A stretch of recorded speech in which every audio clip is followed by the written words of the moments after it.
always keep going. And always stay focused.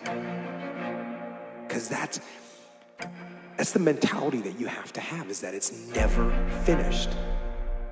It is never finished. If you want to be great, you're going to have to learn to evaluate yourself with integrity. To look at yourself and realize that there are cracks in your armor, and you can feel those cracks. Am I out of balance when it comes to my work, my marriage, my family, my service? Are you able to identify the areas where you've made mistakes or where you've been shortchanging yourself and others? Because if you can do that, you can fix the cracks. When you quit, your mind does this. When you quit, your mind says, we're done. So it doesn't expand. There's no expansion when you quit. When you say, F you, this sucks, I'm drowning, I'm miserable, I'm suffering, I'm broken, but I'm not going anywhere. What happens to your mind is it does this. It says, F he's not leaving. You do get to write the script of your life, but you have to write around the things that don't go the way you want them to. But don't let that stop you. Instead, take ownership and counterattack those things that aren't going the way you want them to by going out every day and getting after it. You better grow up and get to the point as a man that if you ever get beat, you better get beat by somebody that's just purely more talented than you are. You better not ever get beat by somebody because you beat yourself. You have to take advantage of an opportunity of a lifetime in the lifetime of the opportunity.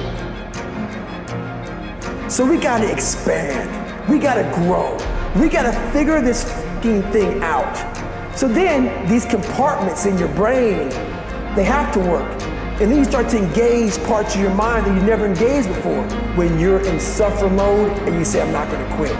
You're forcing your brain now to operate on a level it's not used to. But then it becomes used to it. And I don't think that it's optional for us to sit on what we have. See, if you're sitting on what you have, what you've been given, I think everybody's been given something to bring to the planet, that only you can do that, only you can perform that, only you can initiate that activity.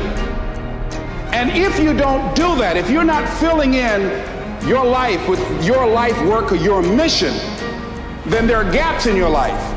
And what we do when we're not living out our true identity, we begin to fill the gaps, we fill the holes with garbage.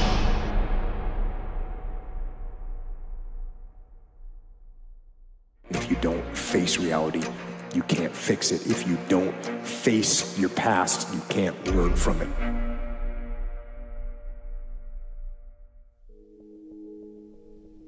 All things are possible. All things are possible literally means all things are possible. So whatever it is you'd like to attract into your life, whatever you'd like to accomplish, whatever you'd like to do in your life, if you start from a spiritual place, a place of all things are possible, if I return, and get to that place, and then I begin to visualize it, and I begin to use my imagination, because everything that we see around us, everything in this world was once imagined.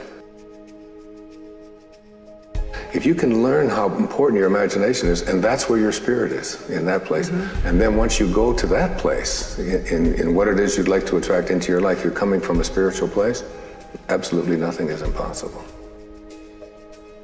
And we can thrive under the difficult conditions that make up our lives, and we can resist the malevolence that entices us. That's within our power, and we don't know the limits to that. And we also know that it's better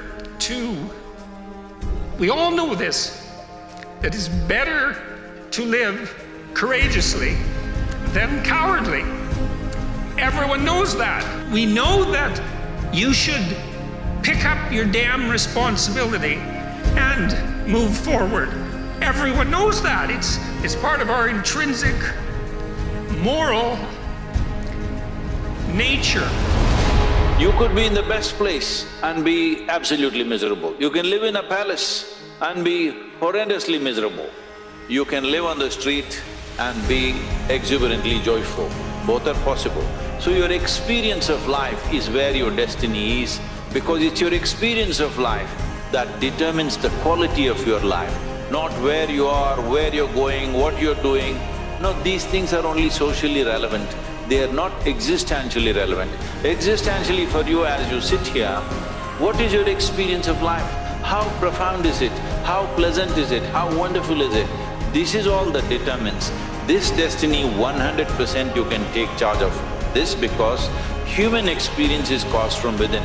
Pain and pleasure, joy and misery, agony and ecstasy happens from within us. So when it is happening from within us, at least what is happening from within us must happen my way.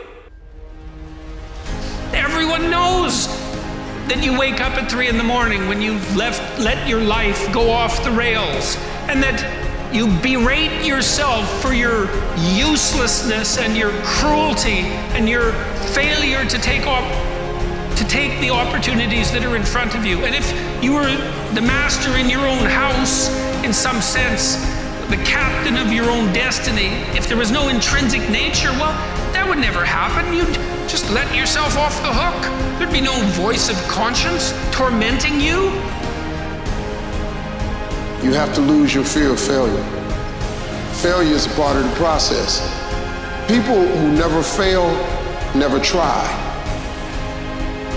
If I'm going to fall, I don't want to fall back on anything except my faith.